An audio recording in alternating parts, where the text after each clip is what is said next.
Tchau! Você está no canal Anatomia com Romano e hoje mais uma aula com spoilers. Uma aula para você que é da área da saúde, você que faz curso de medicina, fisioterapia, enfim, acredito que será uma aula muito proveitosa.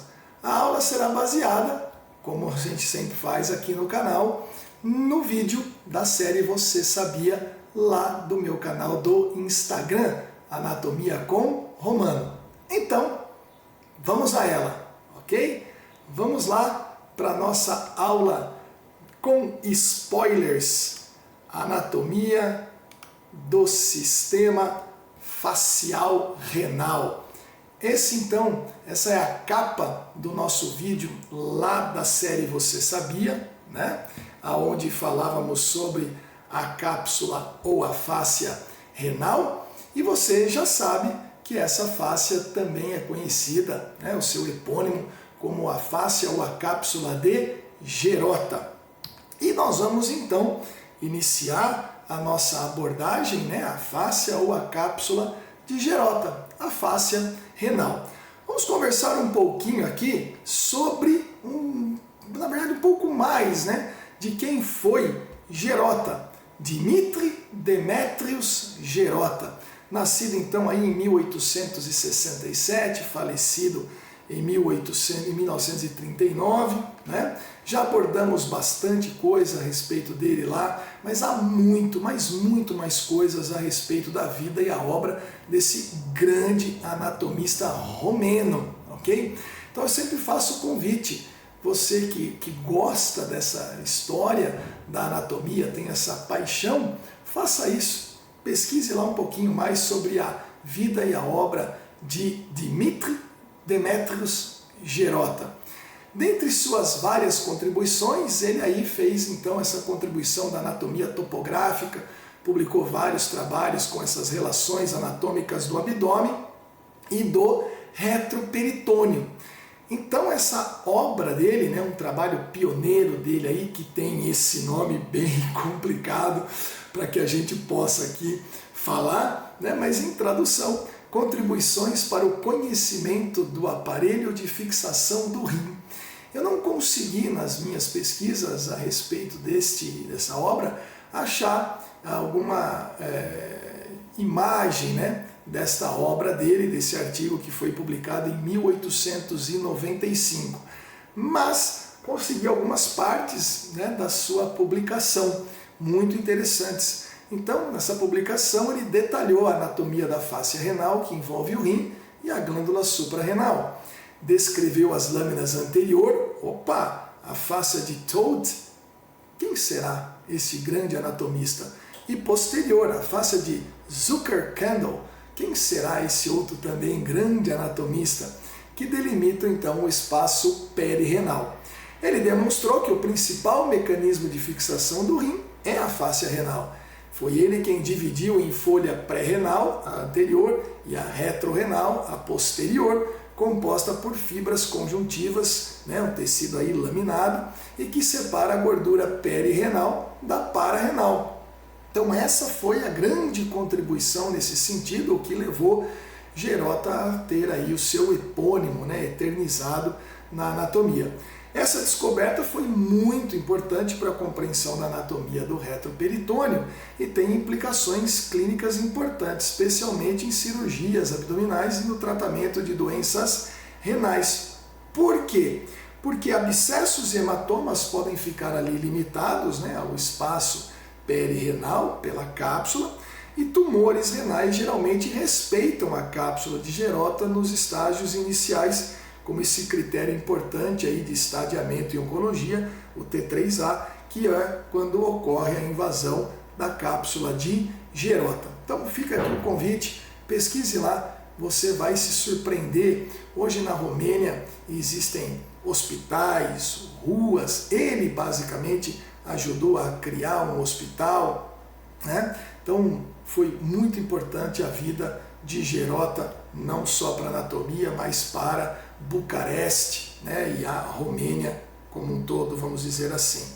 E quem são esses dois citados?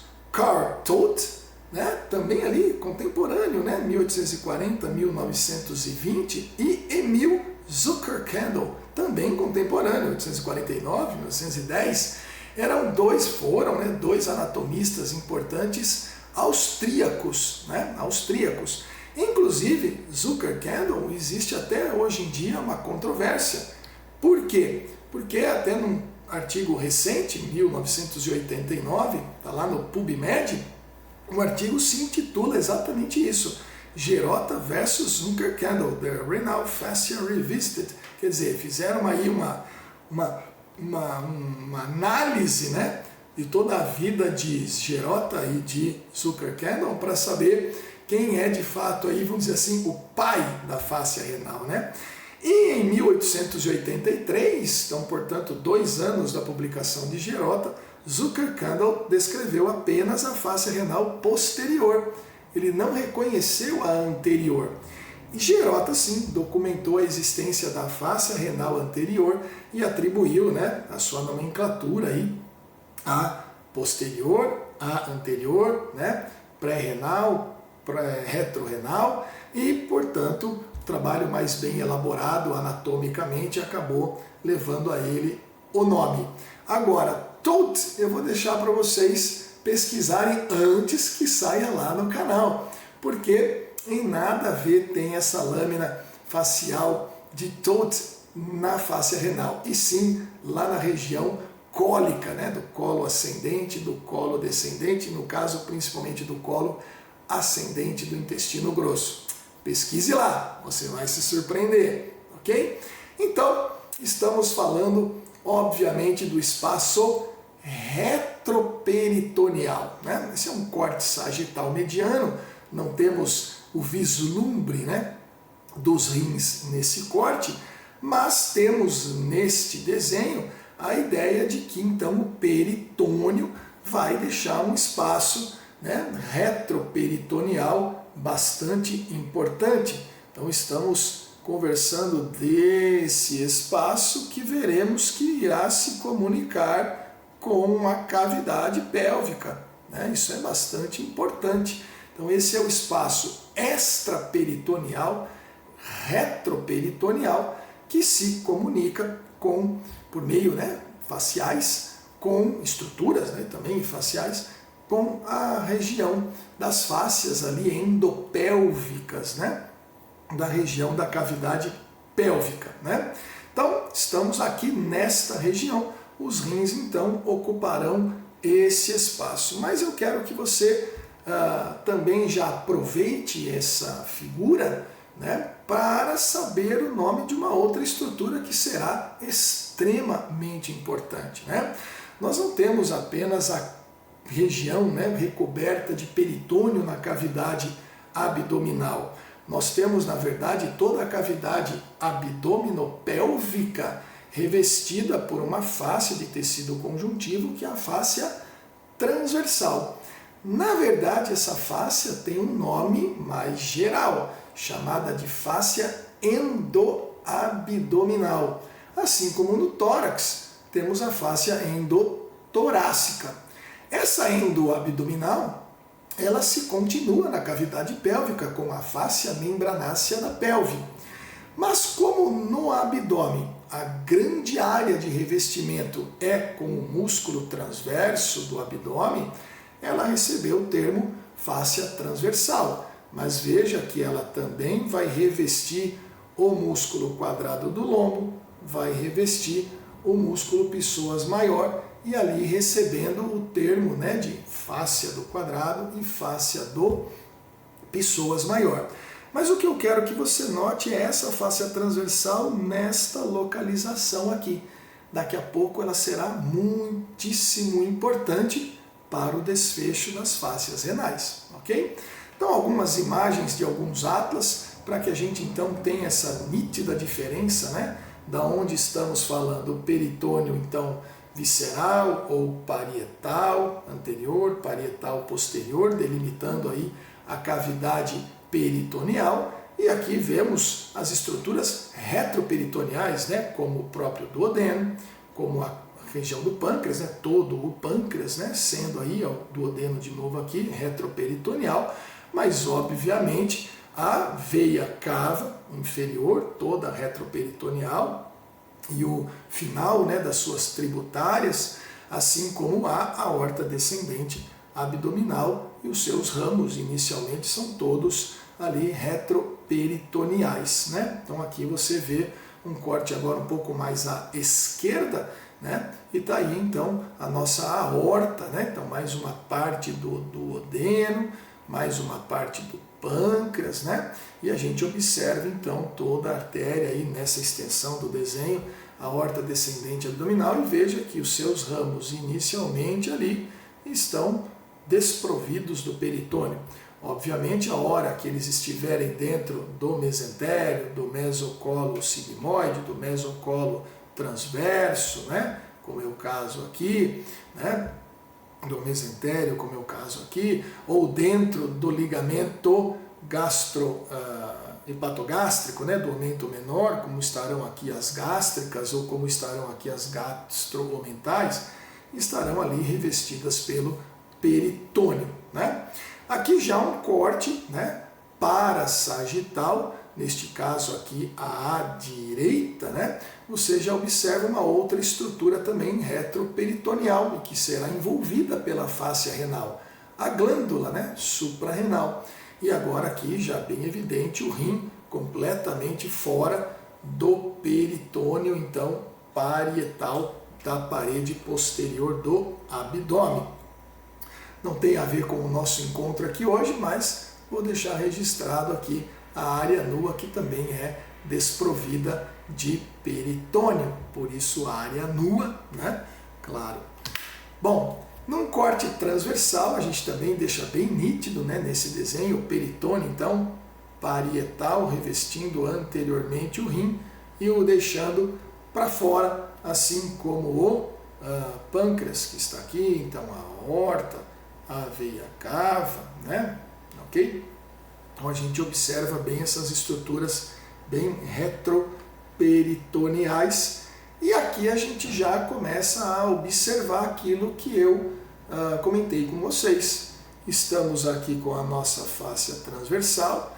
Veja que a hora que ela atinge essa região já retroperitoneal, ela se divide então em um folheto anterior da fáscia renal, ou lâmina anterior da fáscia renal, esta a descrita de fato por Gerota, né?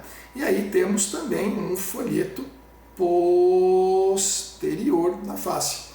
E aí nós observamos essa delimitação com a gordura então perirenal, que está entre essas lâminas e a cápsula fibrosa do rim. Note que lateralmente elas estão fechadas, né? Aí formando a fáscia lateroconal, né? Em relação ao cólon, isso vale tanto para o descendente quanto para o ascendente, mas observe que ela vai passar à frente ali dos vasos anteriores à coluna vertebral, como a própria veia cava e a aorta descendente abdominal. A glândula suprarrenal, tanto a glândula direita quanto a glândula esquerda, estarão ali envolvidas pelas lâminas da fáscia renal. Então, além de serem retroperitoneais, como agora aqui você vai perceber, olha lá, né?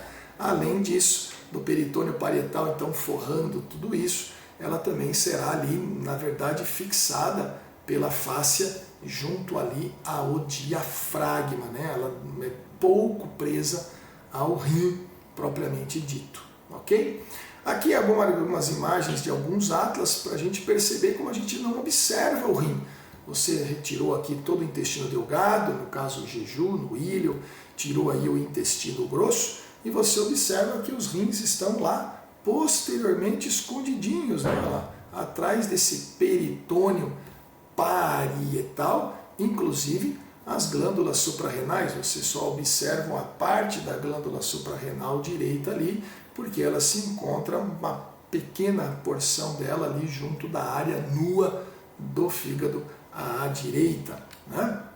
A mesma coisa que você observa no Prometheus, né? Veja que o desenho é muito semelhante, também a glândula suprarrenal ali, uma parte dela exposta, né? Sem peritônio, porque está na área nua, mas a glândula suprarrenal esquerda, assim como todo o rim esquerdo e quase a totalidade do rim direito ali, extremamente retroperitonizados, assim como o pâncreas e o duodeno, que só não o estão, né, retroperitonizados no seu início ali, transição, né, piloro-ampola do duodeno, e depois na flexura duodeno jejunal. A partir dali ele já se torna peritonizado junto com o jejuno. Né? Um outro desenho de Prometheus, né? E aqui mais aproximado, né, para ter uma ideia bem clara, então, que você não está vendo, né, o rim direito nem o rim esquerdo, porque estamos aí atrás do peritônio parietal. Né? Se tirarmos então esse peritônio parietal, ok? O que nós observaremos lá então? Este é o desenho do Néter.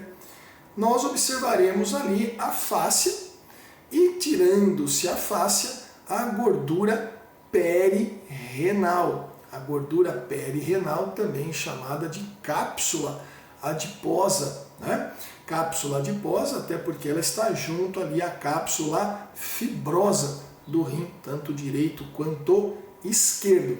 Tirou-se o peritônio, você vê então a lâmina, né, anterior ou pré-renal da fáscia renal. Então veja que ali, para você observar o rim, além de retirar-se o peritônio, você tem que observar a fáscia renal recobrindo o rim. Aqui no Prometheus um corte, né, que ele fez para você ver como isso aí estaria recobrindo o rim, nesse caso o direito, e a gordura que separa essa lâmina, tanto anterior quanto posterior, da face anterior e posterior do rim. Inclusive essa gordura perirenal é a gordura que vai entrar no hilo, né, renal, lá para preencher o seio renal ali, protegendo as estruturas internas do hilo renal.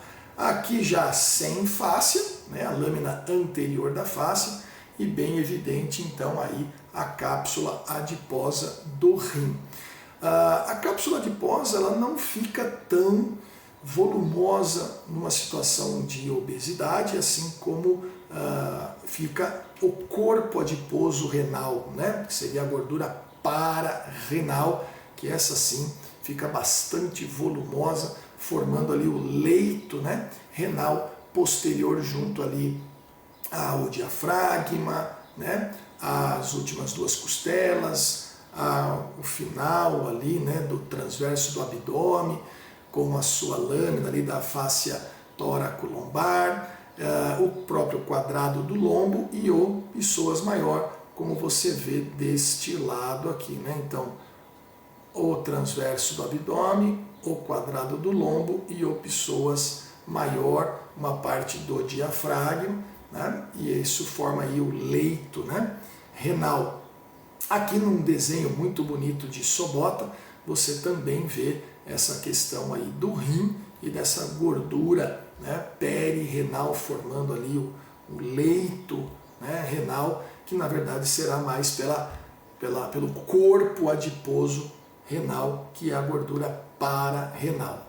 Então, para darmos aí sequência e o foco, né, central da nossa aula com spoilers, este é o grande spoiler, né? O grande spoiler é você saber que a fáscia renal é ali uma condensação a partir da fáscia transversal, da fáscia endoabdominal. Essa condensação vai emitir uma lâmina anterior, chamada de lâmina pré-renal, mas você pode dizer lâmina anterior da fáscia renal, e uma lâmina posterior, que é a lâmina retrorenal. Veja que a fáscia transversal continua recobrindo o quadrado, recobrindo o psoas, recobrindo a coluna vertebral e continuando para o lado oposto. a lâmina posterior se fundindo a ela novamente, enquanto a lâmina anterior vai passar por sobre a veia cava, por sobre ali a aorta e continuando no seu lado oposto também, né?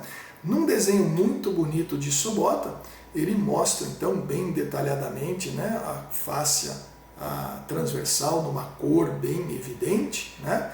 Mostra essa lâmina anterior bem junto ao peritônio parietal e dando o nome lá, Gerota, fazendo aí a homenagem ao anatomista, né, cirurgião, médico, radiologista, radioterapeuta romeno, né?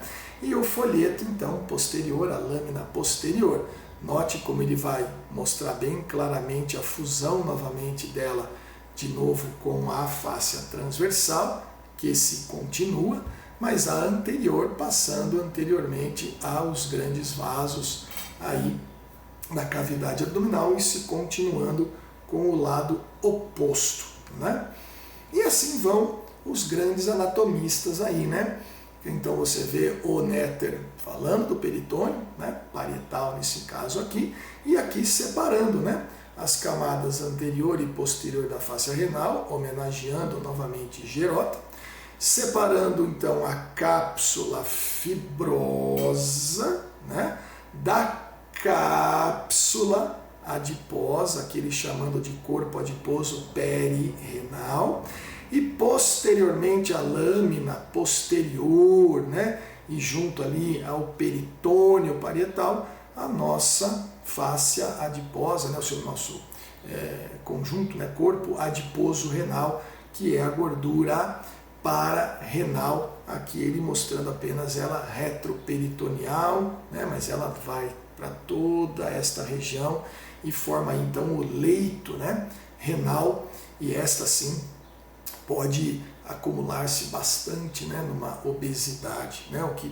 teria uma tendência a dificultar bastante o acesso cirúrgico, né, numa eventual situação de retirada do rim para um transplante renal, né.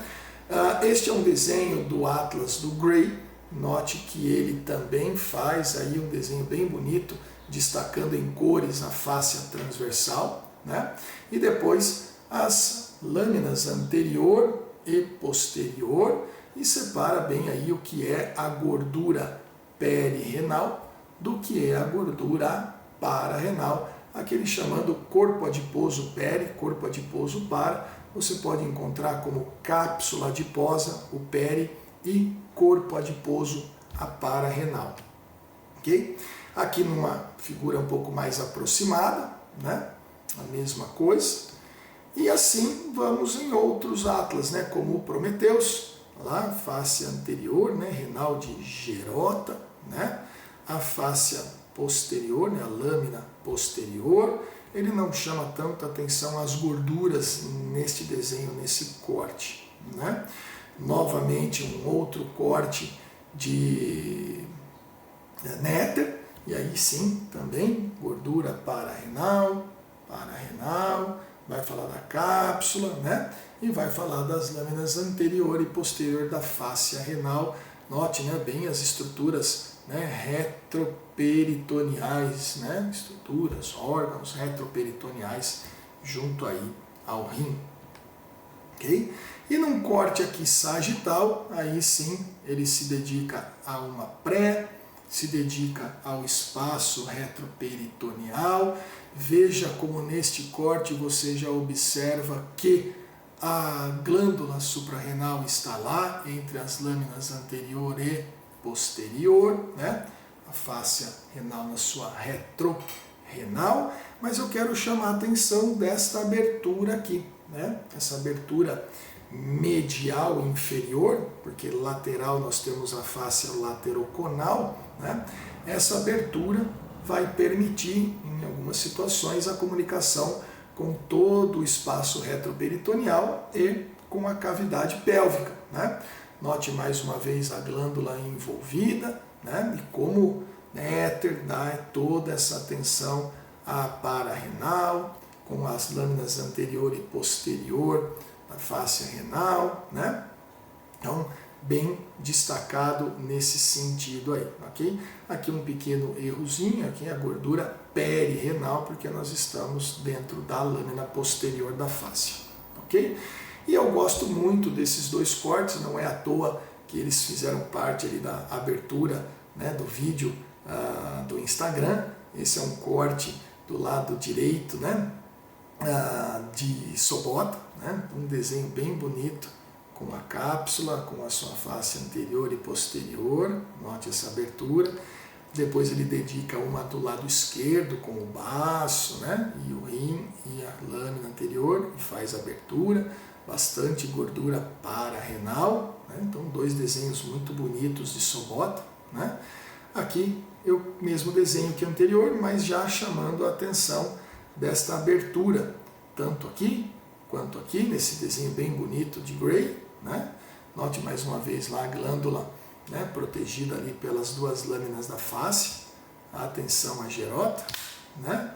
O néter também com essa abertura, e essa abertura ela vai ser mais inferior e medial, pois lateralmente as duas fáscias se fundem, né, formando aí a fáscia lateroconal junto ao colo ascendente ao colo descendente. Convido você a pesquisar aí, é interessante a fáscia lateroconal. Esta sim terá uma relação com a fáscia lá, né, de Carl, ok? Porque ao contrário daquela lâmina anterior, Carl ele descreve juntamente ali o peritônio com essa fáscia lateroconal, ok? E aqui um parágrafo, né, 3 parágrafos aí, mas o mais importante para a gente aqui é este parágrafo aqui, que pelo menos em alguns indivíduos o ápice inferior do espaço está aberto em direção à fossa ilíaca e se comunica com os compartimentos extraperitoneais, ok? Então, bastante importante saber disso aqui. É um spoiler, porque pode-se ter aí casos clínicos em relação a isto aqui, né? As fáscias renais posteriores e anteriores, né, convergem em 1,8 centímetros inferior ao polo inferior do rim, onde se misturam com as fáscias ilíacas, tecidos conjuntivos, né? Continua na pelve ao longo do plano anterolateral músculo psoas, mas alguns trabalhos observam isso nas dissecações, ok? E aqui então, em tons bem caracterizados aí azulados, o que ele está querendo dizer é justamente então essa possibilidade da comunicação do retroperitoneal com o subperitoneal, pois tudo isso é extraperitoneal. E aí então você podendo ter essa comunicação. E eu não podia encerrar o nosso encontro aqui, né, esse nosso momento aula com spoiler, sem também dizer da relação posterior ali do rim com 3 nervos importantíssimos, né, espinhais ali que estão tendo o seu trajeto, né, posteriormente ao rim, que é o subcostal, o ilho hipogástrico e o ilho inguinal, né? Então estão ali junto à gordura pararenal posteriormente ao rim, são extremamente importantes, principalmente em situações cirúrgicas nesta região renal, né, se preservar esses 3 nervos que têm aí imediata relação com a face posterior do rim, ok? Então peguei algumas imagens aqui para a gente, quem sabe será um dia aí também um foco nosso aqui na aula com spoiler, o nervo subcostal, também os 2 ilho hipogástrico e ilho inguinal aí deste lado marcados, importantíssimos aí nessa relação com o psoas, com o quadrado, com o transverso, né, do abdômen. Posteriormente vou praticamente finalizar com esse desenho muito bonito aqui de Sobota, mostrando bem ali o psoas, o quadrado, diafragma, transverso e o nosso nervo aí subcostal, nosso nervo ilho hipogástrico e nosso nervo ilho inguinal, posteriormente aí o rim, posteriormente a lâmina posterior da fáscia renal. Era isso que eu gostaria de falar com vocês, né? Espero que tenham gostado. Deixa eu voltar aqui para a nossa imagem e assim terminamos essa aula com spoilers dessa etapa aqui do nosso vídeo lá do Instagram, né, Anatomia com Romano, a série Você Sabia, que esta semana foi exatamente aí dedicada especialmente a Dimitri Demetrius Gerota, a fáscia ou a cápsula renal. Então é isso. Curta, comente, né? Deixe os seus comentários, compartilhe, tá? E tanto aqui quanto lá no Instagram, não deixe de seguir, a sua participação é extremamente importante se você quiser fazer com que esse canal, né, seja aí espalhado para as pessoas que tenham aí paixão para o estudo da anatomia. Então é isso. Tchau!